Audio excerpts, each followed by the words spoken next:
बिस्मिल्लाहिर्रहमानिर्रहीम। अस्सलाम वालेकुम dear students and welcome in class of bio first year. Student, आज का हमारा जो टॉपिक है that is the deoxyribonucleic acid, मतलब डीएनए के बारे में हमने डिस्कस करना है। तो लेक्चर की तरफ मूव करते हैं। डीऑक्सीराइबोन्यूक्लिक एसिड, चूँकि हमने लास्ट टाइम क्या डिस्कस किया था, न्यूक्लिक एसिड। हमने कहा था न्यूक्लिक एसिड की दो टाइप्स होती हैं, डीएनए एंड आरएनए। तो डीएनए क्या है? एक न्यूक्लिक एसिड है, तो इसी को हमने डिस्कस करना है। लास्ट लेक्चर में हमने बताया था डीएनए जो सा है it is a heredity material. Student, ये क्या है? ये हेरिडिटी मटेरियल होता है। हेरिडिटी मटेरियल कौन सा? ऐसा मटेरियल, ऐसी इंफॉर्मेशन जो पेरेंट्स से उनके ऑफस्प्रिंग में जाती है। डीएनए क्या है? हेरिडिटी मटेरियल क्यों क्या है? बिकॉज इट ट्रांसफर्स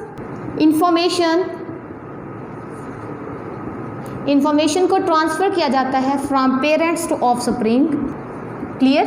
तो हम लोग कहते हैं डीएनए क्या है? Heredity material. इसके ज़रिए इंफॉर्मेशंस जो पेरेंट्स में होती हैं वो उनके बच्चों में मुंतकिल की जाती हैं। जैसे पेरेंट्स का कलर जो सा आई कलर देख लें, उनके स्किन कलर देख लें, या कुछ हैबिट्स होती हैं जो उनके ऑफस्प्रिंग होते हैं, बच्चे होते हैं उनके पेरेंट्स के साथ मैच कर रही होती हैं। तो वो जो आदतें बच्चों के अंदर आई है वो कहाँ से आई है, उन्होंने कैसे सीखा है, उनको कैसे पता चला, ये वो इन्फॉर्मेशन जो सी है उनके पेरेंट्स से इनके बच्चों के अंदर ट्रांसफ़र हुई है। ठीक है, तो इसलिए हम लोग कहते हैं हेरिडिटी मटेरियल है क्या? डीएनए। डीएनए को हमने हेरिडिटी मटेरियल का नाम दिया है। नेक्स्ट इसकी कंपोजिशन की बात करते हैं। कंपोजिशन मतलब ये बना किससे होता है। डीएनए को देखें तो बेसिकली वो कौन सी चीज़ है जो डीएनए को बना रही होती हैं। तो हमने बात की थी न्यूक्लिक एसिड जो से, बेशक वो आरएनए है या डीएनए है, it is made up of nucleotides. तो डीएनए को बनाने में बेसिकली 4 टाइप्स के न्यूक्लियोटाइड का रोल होता है। कौन कौन से न्यूक्लियोटाइड हैं वो? जैसे कहा जाता है DAMP मतलब deoxy adenosine monophosphate. Next DTMP मतलब डीऑक्सी थायमिडीन मोनोफॉस्फेट।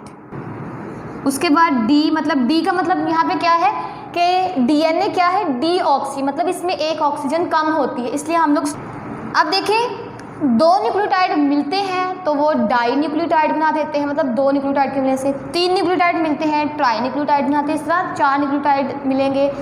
तो NAD क्या है? It is an example of dinucleotide. Clear student? तो ये डाई न्यूक्लियोटाइड की एक एग्जाम्पल है। नेक्स्ट मूव करते हैं contribution of different scientist. Contribution of different scientist में मतलब जो डीएनए की स्ट्रक्चर है, कितने नाइट्रोजनस बेसिस हैं उसके अंदर, उसके बारे में हमें किसने बताया? इसमें डिफरेंट साइंटिस्ट की हम लोग कंट्रीब्यूशन देखते हैं। तो कहा जाता है एक साइंटिस्ट थे अर्नस्ट चारगफ, उन्होंने 1851 में हमें बताया कि डीएनए के अंदर जो नाइट्रोजनस बेसिस है उनकी रेशो कितनी होती है। तो बेसिकली इन्होंने हमें किसके बारे में बताया था? Ratio of nitrogenous bases. मतलब इन्होंने कहा था कि जितने एडिनिन होंगे उतने ही थायमीन होंगे, और जितनी गवानीन होंगी नाइट्रोजनस बेसिस, जितनी गवानीन नाइट्रोजनस बेसिस हैं उसी के लिहाज से आगे फर्दर जो साइटोसिन नाइट्रोजनस बेसिस हैं मौजूद होती है। फॉर एग्जांपल अगर 10 एडिनिन है तो 10 ही थायमीन होंगे, अगर 5 ग्वानीन है तो 5 ही साइटोसिन होंगे। मतलब इन दोनों की रेशो इक्वल होती है। एडिनिन की रेशो थायमीन के बराबर होती है और ग्वानीन की रेशो साइटोसिन की होती है। जितनी थायमीन होंगे उतने एडिनिन होंगे, जितने एडिनिन होंगे उतने थायमीन होंगे। क्लियर? और जितने ग्वानीन होंगे उतने ही साइटोसिन होंगे, और जितने साइटोसिन उतने ही ग्वानीन होंगे। मतलब इन दोनों की AT और GC इन दोनों की रेशो जो सी है सेम नहीं है, लेकिन A और T की रेशो देखेंगे तो वो सेम होगी, और G और C की रेशो देखेंगे तो वो सेम होगी। लेकिन A और G की रेशो जो सी है वो डिफरेंट होगी, और T और C की रेशो डिफरेंट होगी। Clear student? तो यहाँ भी बताया गया है कि डीएनए के अंदर जो नाइट्रोजनस बेसिस हैं जैसे कि A और T है वो रेशो में सेम होती हैं, इनकी रेशो सेम है, जबकि G और C जो नाइट्रोजनस बेसिस हैं उनकी रेशो सेम होती है। इसका क्या मतलब है कि मतलब A ने बॉन्ड बनाना है T के साथ, जो नाइट्रोजनस बेसिस है A जो उनसे एडिनिन जो नाइट्रोजनस बेस है इसने किसके साथ लिंक करना है, थायमीन के साथ, और जो ग्वानिन जो है नाइट्रोजनस बेस उसने जाके लिंक करना है साइटोसिन के साथ। क्लियर स्टूडेंट, ए और टी के दरमियान बॉन्ड बनेगा, जी और सी के दरमियान। जितने ए होंगे उतने फिर टी भी होने चाहिए क्योंकि इसने टी के साथ बॉन्डिंग करनी है, जितने जी होंगे फिर उतने ही सी होने चाहिए क्योंकि इन दोनों ने बॉन्डिंग बनानी। अगर एक भी एब्सेंट होगा तो वो बॉन्डिंग नहीं बनेगी। क्लियर, तो डीएनए के अंदर इन दोनों के अगर ए और टी को देखें तो वो सेम है, जी और सी को देखें तो वो सेम होता है। क्लियर स्टूडेंट, तो फिर हम लोग ये कह सकते हैं कि ए जो उनसे है इक्वल होता है थायमीन के बराबर होता है और जी इक्वल है सी के। जितना ए होंगे उतने टी होंगे, जितने जी होंगे उतने सी होंगे। क्लियर स्टूडेंट, नेक्स्ट जो साइंटिस्ट थे उनका नाम था रोजलैंड। नेक्स्ट साइंटिस्ट थे रोजलैंड, फ्रैंकलिन और साथ में म्योरिस विल्कन। ये दो साइंटिस्ट थे, इन्होंने क्या किया, एक्स-रे डायफ्रैक्शन की टेक्निक को यूज़ किया। इन्होंने एक्स-रे डायफ्रैक्शन की टेक्निक को यूज़ किया और हमें बताया कि डीएनए की स्ट्रक्चर कैसी होती है। जो अर्वन चार्गफ थे उन्होंने हमें रेशो के बारे में बताया था। क्लियर, कि नाइट्रोजनस बेसिस को देखें तो कौन किसके इक्वल है, जबकि रोजलैंड, फ्रैंकलिन और म्योरिस विल्कन्स ने हमें बताया कि डीएनए की स्ट्रक्चर कैसी है। स्टूडेंट, जब रोजलैंड और म्यूरिक ने हमें बताया कि डीएनए की स्ट्रक्चर क्या होती है, उसी टाइम और दो साइंटिस्ट थे जिनका क्या नाम था, जेम्स डी वेटसन और उनके साथ फ्रेंसिक क्रिक। ये दो साइंटिस्ट थे, इन्होंने हमें फिर एक्चुअल जो डीएनए की स्ट्रक्चर थी उसके बारे में बताया। इन्होंने एक मॉडल पेश किया, उस मॉडल का क्या नाम था, Watson and Crick model of DNA.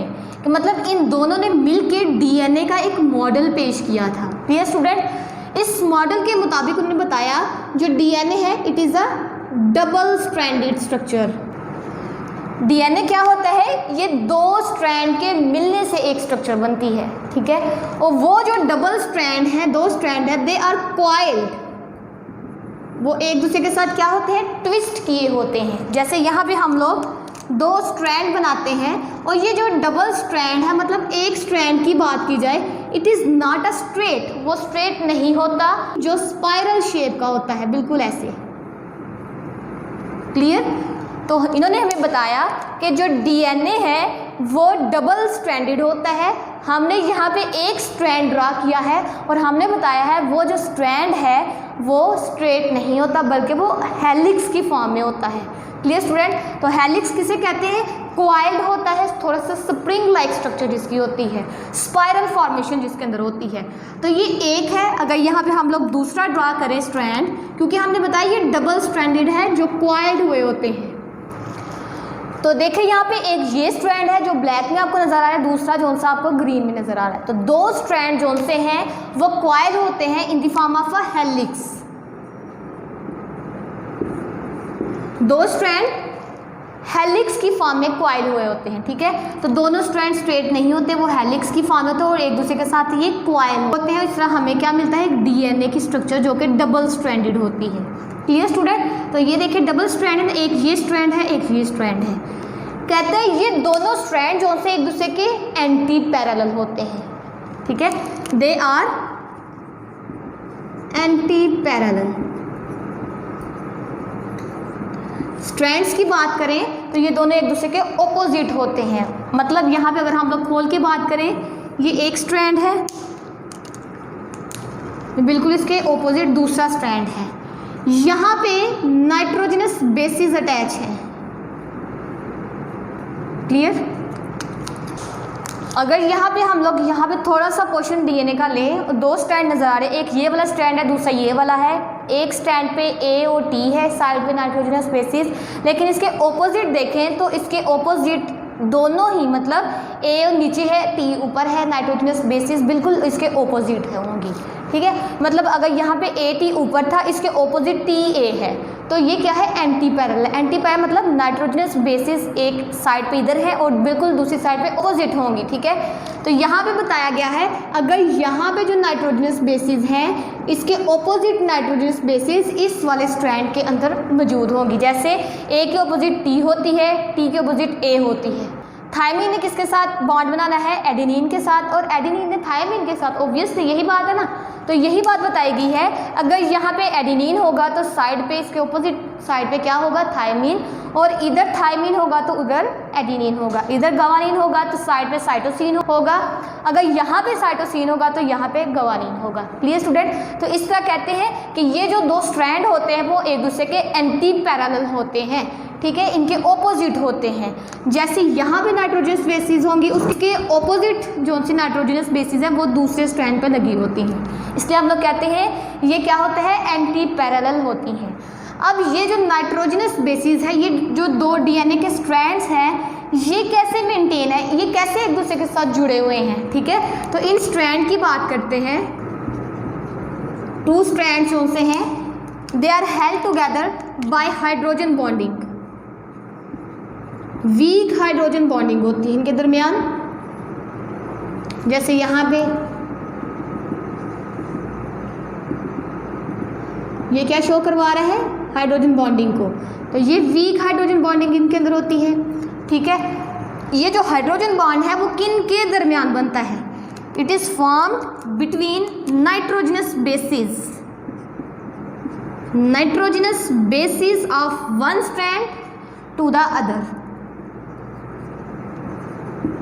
एक ये स्ट्रैंड की नाइट्रोजनस बेस है, ठीक है, जैसे एडेनिन है, यहाँ पे थायमीन है, तो इनके दरमियान यहाँ पे जो बॉन्डिंग होगी, जो बॉन्ड बनेगा, that is the hydrogen bond. तो कहते हैं नाइट्रोजनस बेसिस के दरमियान बनता है हाइड्रोजन बॉन्ड। यहाँ पे जैसे ये देखिए इसमें आपको दिखाया गया है कि ये एक स्ट्रैंड की नाइट्रोजनस बेस एडेनिन है और दूसरे स्ट्रैंड की जो नाइट्रोजनस बेस थायमीन है, उनके दरमियान क्या बना है, bond, that is the hydrogen bond. यहाँ पे ग्वानिन है, एक स्ट्रैंड की नाइट्रोजनस बेस है और दूसरे स्ट्रैंड की नाइट्रोजनस बेस साइटोसिन है, इन दोनों के दरमियान बॉन्डिंग हुई है, that is the hydrogen bonding, ठीक है। और इसी तरह दोबारा से साइटोसिन और ग्वानिन के दरमियान बॉन्डिंग हुई है। इनके दरमियान जितने भी बॉन्ड बन रहे हैं वो कौन से होते हैं, हाइड्रोजन बॉन्ड।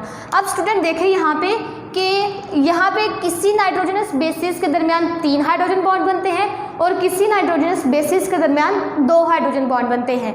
आपको डायग्राम में भी नजर आ रहा होगा। Clear student. जैसे कहा जाता है एडेनिन और थायमीन के दरमियान हाइड्रोजन बॉन्ड बनता है, इनके दरमियान डबल हाइड्रोजन बॉन्ड बनता है, 2 बॉन्ड बनते हैं। क्लियर। तो इनके दरमियान डबल 2 हाइड्रोजन बॉन्ड बनते हैं। जबकि हम लोग इसके ऑपोजिट बात करें जो है ग्वानिन एंड साइटोसिन, इनके दरमियान भी तो हाइड्रोजन बॉन्डिंग होनी है। तो इनके दरमियान जो हाइड्रोजन बॉन्डिंग होती है वो ट्रिपल फॉर्म में होती है, 3 हाइड्रोजन बॉन्ड्स बनते हैं। क्लियर। तो हम लोग कहते हैं एडेनिन और थायमीन में 2 हाइड्रोजन बॉन्ड होते हैं, जबकि ग्वानिन और साइटोसिन में 3 हाइड्रोजन बॉन्ड्स बनते हैं। क्लियर। तो इसको शॉर्ट फॉर्म में A डबल बॉन्ड T और ग्वानिन को ट्रिपल बॉन्ड C। क्लियर। तो ये क्या शो करवा रहा है कि एडेनिन थायमीन के साथ डबल हाइड्रोजन बॉन्ड के साथ अटैच है, जबकि ग्वानिन साइटोसिन के साथ ट्रिपल हाइड्रोजन बॉन्ड के साथ के ज़रिए अटैच है। क्लियर। अब कहते हैं ये जो एक टर्न है यहाँ से लेके यहाँ तक, क्लियर, ये जो एक टर्न है, जैसे यहाँ पे देखें तो ये एक टर्न है ना, इसके अंदर कहा जाता है कितने नाइट्रोजनस बेसिस मौजूद होती हैं। तो कहा जाता है in each turn, her turn के अंदर 10 बेस पेयर होते हैं। ठीक है, मतलब 10 बेसिस के पेयर होते हैं, 10 इधर होती है और 10 ही इस साइड पे। तो ये पेयर बन रहा है ना, तो मतलब टोटल 20 नाइट्रोजनस बेसिस होती हैं। अगर पेयर की बात करें तो वो 10 बेसिस के पेयर मौजूद होते हैं एक टर्न के अंदर। एक टर्न की, ये एक टर्न देखें तो उसकी लेंथ कितनी होती है, ठीक है, ये एक टर्न है, ये दूसरा है, ये तीसरा, फोर्थ, फिफ्थ, ये इतने टर्न है, ठीक है। तो एक टर्न की लेंथ कितनी होती है? लेंथ की बात करें तो कहा जाता है 34 एंगस्ट्रॉम होती है। तो कहा जाता है यहाँ पे इसकी जो लेंथ है वो कितनी होती है, 34 एंगस्ट्रॉम होती है। अगर इसको नैनोमीटर में करें तो 3.4 नैनोमीटर। क्लियर? तो नैनोमीटर, एक टर्न की 34 एंगस्ट्रॉम जो लेंथ होती है। अब कहते हैं ये जो डीएनए का स्ट्रैंड है, ये दोनों स्ट्रैंड एक दूसरे के ऑपोजिट होते हैं। हमने कहा था एक स्ट्रैंड के दो एंड होते हैं। फॉर एग्जांपल ये एक स्ट्रैंड है, इसका ये 3 प्राइम एंड है और ये है 5 प्राइम एंड। तो अगर यहाँ पे हम लोग इसको 5 प्राइम एंड ले रहे हैं तो इसका जो ऊपर वाला एंड होगा वो 3 प्राइम होगा। तो अगर ये 5 वाला इसका एंड है तो ये वाला 3 प्राइम एंड होगा। दूसरे जो स्ट्रैंड है हमने कहा ये दोनों ऑपोजिट होते हैं, तो ऑपोजिट होंगे तो हम लोग 5th की जगह यहाँ पे हम लोग क्या लगाएंगे कि इसका 3 वाला जो एंड है वो यहाँ पे अटैच और 5th वाला ऊपर अटैच है। Clear student? तो इस तरह कहा जाता है कि ये क्या है, 5 प्राइम एंड है और 3 प्राइम एंड होते हैं। एक स्ट्रैंड का 5 प्राइम अटैच होता है और दूसरे स्ट्रैंड का 3 प्राइम एंड जोन सा है वो अटैच होते हैं। इस तरह हमारे पास एंटी पैरेलल स्ट्रैंड बनता है डीएनए का, डबल हेलिक्स जोन सा होता है। क्लियर? 5 प्राइम एंड जोन सा है वो क्या है, बेसिकली इसको 5 प्राइम एंड क्यों कहते हैं, क्योंकि यहाँ पे फॉस्फेट ग्रुप जोन से था वो फ्री होता है, वो किसी भी साथ अटैच हो सकता है। जबकि 3 प्राइम एंड, इसका मतलब क्या है, यहाँ पे हाइड्रोक्सिल ग्रुप फ्री होता है, वो किसी के साथ रिएक्ट कर सकता है। Clear student? इसको रिपीट करते हैं कि जेम्स डी वैटसन और फ्रेंजिक क्रिक ने हमें डीएनए के एक मॉडल पेश किया था। उन्होंने डीएनए का एक मॉडल पेश किया था, ठीक है। उसमें उन्होंने क्या बताया था कि डीएनए की जो स्ट्रक्चर होती है वो डबल स्ट्रैंडेड होती है, मतलब 2 स्ट्रैंड से मिलकर बनती है। स्ट्रैंड जो से हैं वो कॉइल हो जाते हैं और इस तरह हमारे पास डबल स्ट्रैंडेड डीएनए की स्ट्रक्चर आती है, ठीक है। और दोनों स्ट्रैंड एंटी पैरेलल होते हैं, मतलब एक दूसरे के ऑपोजिट होते हैं। स्ट्रैंड की बात करें तो दोनों स्ट्रैंड एक दूसरे के साथ हेल्ड होते हैं, इकट्ठे होते हैं with the help of hydrogen bond. Hydrogen bond जो कि वीक बॉन्ड होता है, क्योंकि आपको पता है जब डीएनए ने रेप्लिकेट करना होता है उस टाइम डीएनए अनजिप हो जाता है, खुल जाता है। अगर यहाँ पे हाइड्रोजन बॉन्ड के अलावा कोई और बॉन्ड होते तो उनको खुलने में मुश्किल होती, इसलिए यहाँ पे वीक हाइड्रोजन बॉन्ड प्रेजेंट होते हैं। नेक्स्ट कहा हमने बताया है कि एडेनिन और थायमिन में डबल हाइड्रोजन बॉन्ड होता है, जबकि गुआनिन और साइटोसिन में 3 बॉन्ड बनते हैं। नेक्स्ट हमने बताया है कि हर टर्न के अंदर 10 बेस पेयर मौजूद होते हैं, मतलब 20 बेसिस होती हैं। आगे हमने लेंथ की बात की है कि एक टर्न की लेंथ कितनी होती है, 34 एंगस्ट्रॉम और मतलब 3.4 नैनोमीटर। डीएनए की अमाउंट की बात करते हैं। अमाउंट ऑफ डीएनए, आपको पता है हमारी बॉडी के अंदर 2 टाइप के सेल होते हैं। First one is the somatic cell, जबकि जो हमारे जर्म सेल्स भी होते हैं, ठीक है। जर्म सेल्स कौन से होते हैं, जैसे स्पर्म वगैरह है, ओवा वगैरह है, ठीक है। तो ये क्या है, जर्म सेल। उसके अलावा बॉडी के जितने भी सेल हैं उनको हम लोग सोमैटिक सेल कहते हैं। कहते हैं सोमैटिक सेल के अंदर हम लोग अगर डीएनए की अमाउंट देखें तो वो डबल होती है, ठीक है, डबल होती है। जबकि इनके अंदर देखें तो सिंगल होती है। क्यों? क्योंकि आपको पता है जर्म सेल के अंदर क्रोमोसोम का नंबर हाफ होता है, एक सेट होता है, तो एक सेट से मुराद वहाँ पे सिंगल डीएनए है। जबकि सोमैटिक सेल के अंदर क्रोमोसोम का नंबर, मतलब इसके अंदर 2 सेट होते हैं क्रोमोसोम के, तो यहाँ पे हम लोग कहते हैं क्रोमोसोम के डबल अमाउंट होती है। क्योंकि क्रोमोसोम्स के अंदर डीएनए होता है, क्रोमोसोम जो सा बेसिकली डीएनए के मिलने से ही बनता है। क्लियर? तो हम लोग कहते हैं जहाँ पे ज़्यादा क्रोमोसोम है वहाँ पे डीएनए का नंबर ज़्यादा है, अमाउंट ज़्यादा है, और जहाँ पे क्रोमोसोम का नंबर कम है वहाँ पे डीएनए का जो अमाउंट है वो कम होती है। उसके बाद आपकी बुक में नेक्स्ट पेज पे बॉक्सेस बने हुए हैं, येलो बॉक्सेस हैं। पहले हमने बताया था कि डीएनए जो सा है इसके अंदर, क्योंकि डीएनए क्या करता है, सारे के सारे सेल को कंट्रोल करता है। जितने भी सेल का प्रोसेस हो रहे होते हैं इनको हमारा डीएनए कंट्रोल करता है। तो हम लोग कह सकते हैं जितनी भी स्ट्रक्चरल इंफॉर्मेशन आती है सेल के पास या फंक्शनल इंफॉर्मेशन, वो कौन देता है, डीएनए। तो मतलब डीएनए के अंदर इनके रिलेटेड इंफॉर्मेशन स्टोर होती है, स्टोर इन डीएनए। डीएनए के अंदर इंफॉर्मेशन स्टोर होती है और वो इंफॉर्मेशन फिर आगे ट्रांसफ़र की जाती है सेल को, और सेल उस इंफॉर्मेशन के रिलेटेड स्ट्रक्चर बनाता है और फिर फंक्शन परफॉर्म करता है। जैसे एग्जाम्पल में कहा गया है ई कोलाई का एक बैक्टीरिया है, इसके बारे में कहा गया है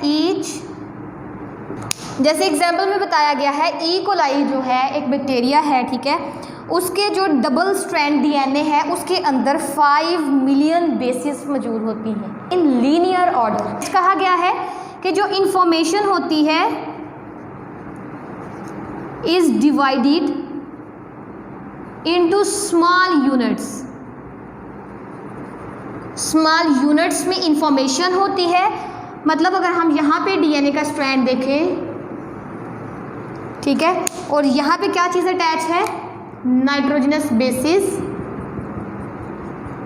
ये बहुत ज़्यादा नाइट्रोजनस बेसिस हैं। फॉर एग्जांपल यहाँ पे हंड्रेड्स जो नाइट्रोजनस बेसिस है वो मिलके एक यूनिट बना रही है, यहाँ पे फर्दर ये दूसरा यूनिट बना रही है, यहाँ पे फर्दर ये तीसरा यूनिट बन गया है।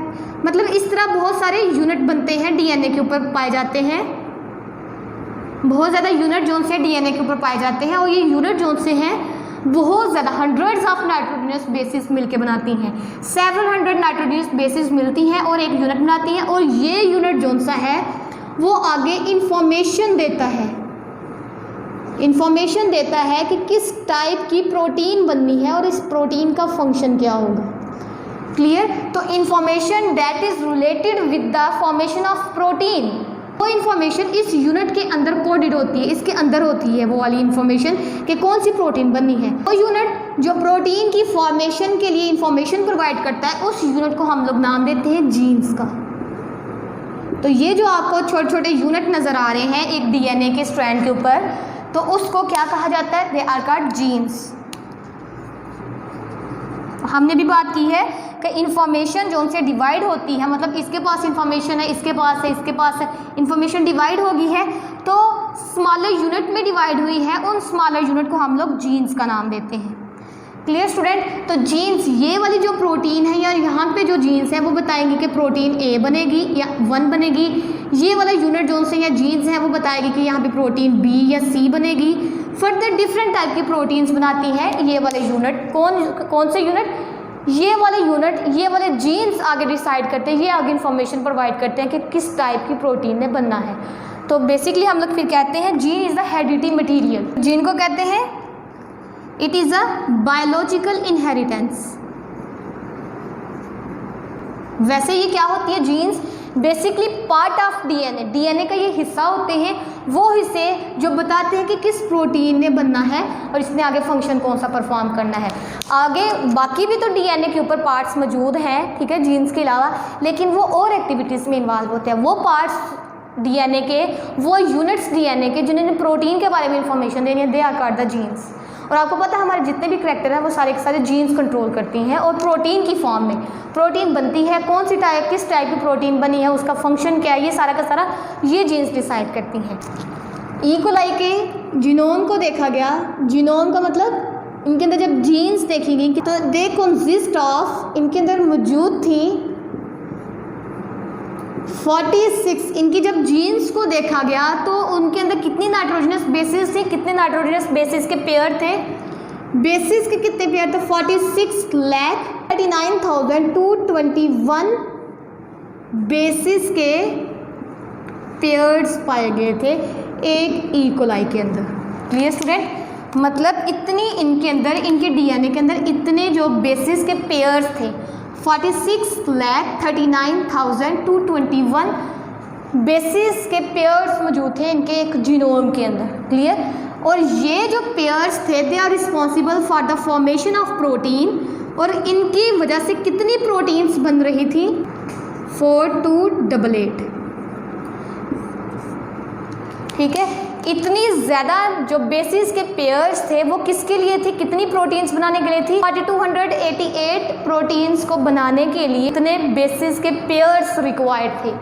इतने ज़्यादा जो बेसिस के पेयर हैं वो जस्ट 4288 प्रोटीन्स बना रहे थे।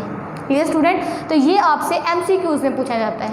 नेक्स्ट येलो बॉक्स में बताया गया है कि एक बैक्टीरिया जिसका नाम है हीमोफिलस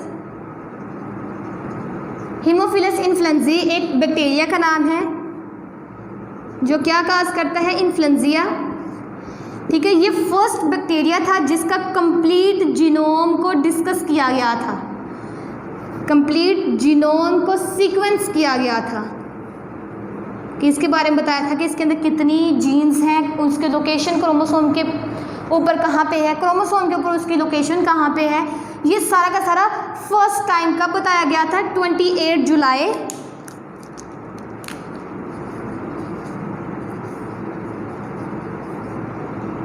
1995।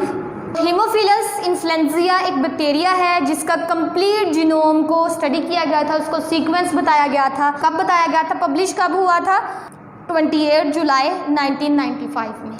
Clear student. फिर आपसे ये पूछा जा सकता है कि जो इंफॉर्मेशन होती है स्मॉल यूनिट की फॉर्म में, उस स्मॉल यूनिट को क्या कहा जाता है, जीन्स कहा जाता है।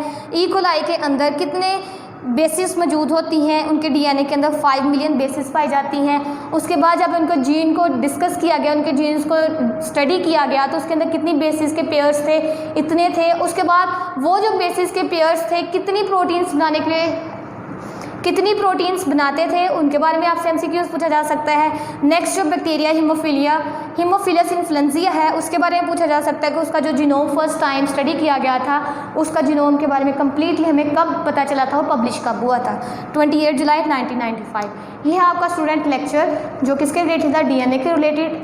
टॉपिक हमारा ये कंप्लीट हो गया। नेक्स्ट जो है न्यूक्लिक एसिड की जो नेक्स्ट टाइप है आरएनए, उसके रिलेटेड हमारा लेक्चर होगा। आज के लिए काफ़ी है स्टूडेंट, अल्लाह हाफिज़।